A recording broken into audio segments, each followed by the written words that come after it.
प्रिय बच्चों, आज हम सूर्यकांत त्रिपाठी निराला जी द्वारा लिखित भिक्षुक कविता को पढ़ेंगे। सूर्यकांत त्रिपाठी निराला जी का जन्म 1897 ईस्वी में बंगाल के मेदिनीपुर जिले में हुआ था। इनका पारिवारिक जीवन बहुत कष्टमय था, जिसकी झलक इनकी कविताओं में भी दिखाई देती है। ये बहुत बहुमुखी प्रतिभा के धनी थे। परिमल, जूही की कली, गीतिका, अनामिका इनकी प्रसिद्ध रचना थी। राम की शक्ति पूजा जिसमें से बहुत ही ज़्यादा प्रसिद्ध हुई। 15 अक्टूबर 1961 को इनका देहावसान हुआ। हम इनकी प्रसिद्ध कविताओं में से एक भिक्षुक आज पढ़ेंगे। भिक्षुक अर्थात भिखारी। वह आता दो टूक कलेजे के करता, पछताता पथ पर आता। पेट पीठ दोनों मिलकर है एक, चल रहा लकुटिया टेक। मुट्ठी भर दाने को, भूख मिटाने को, मुंह फटी पुरानी झोली को फैलाता। दो टूक कलेजे के करता, पछताता पथ पर आता। इसमें सूर्यकांत त्रिपाठी निराला जी भिक्षुक की दयनीय अवस्था का वर्णन करते हुए कहते हैं कि वह अर्थात भिक्षुक आ रहा है, उसका दुखों को झेलते झेलते उसका हृदय टुकड़ों में बट गया है और अपने जीवन पर पछताता हुआ वह इस पथ पर आ रहा है।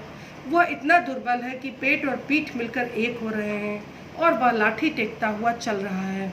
वह सबके सामने अपनी फटी पुरानी झोली को फैला रहा है कि शायद एक मुट्ठी अनाज उसकी भूख मिटाने के लिए मिल जाए। वो अपने कलेजे के टुकड़े करता हुआ पथ पर चलता हुआ चला आ रहा है।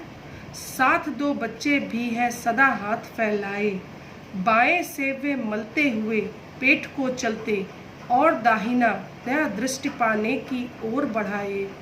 भूख से सूख ऊँट जब जाते, दाता भाग्य विधाता से क्या पाते।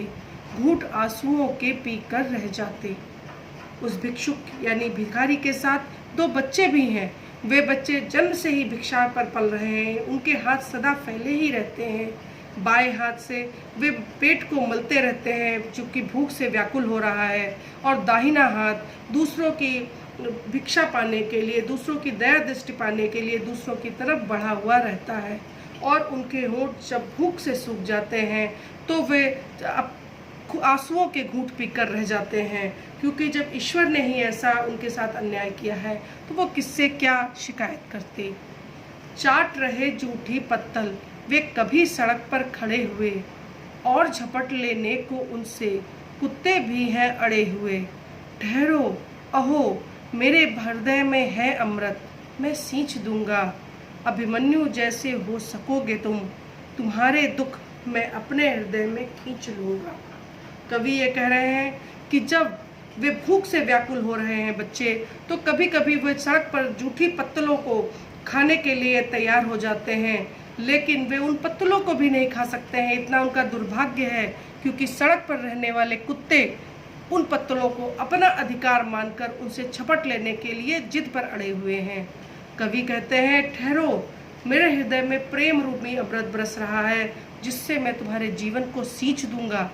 तब तुम अभिमन्यु के समान धैर्यवान बलशाली हो सकोगे और अपने जीवन के चारों ओर फैली हुई मुसीबतों को, मुश्किलों को, कठिनाइयों को अभिमन्यु की तरह बिना डरे हुए पार कर सकोगे, और तुम्हारे सारे दुख को मैं अपने हृदय में खींच लूँगा। कवि इस कविता के माध्यम से हमें जीवन के बारे में बताना चाहते हैं, जीवन के सुख दुख के बारे में बताना चाहते हैं, और समाज के उन पहलुओं के बारे में बताना चाहते हैं जो अत्यंत दयनीय अवस्था में हैं, जिनको हमारी सहायता की आवश्यकता है। कवि ये चाहते हैं कि हम उन गरीब लोगों की सहायता करें और उनको स्वावलंबी बनाने के लिए भरपूर चेष्टा करें।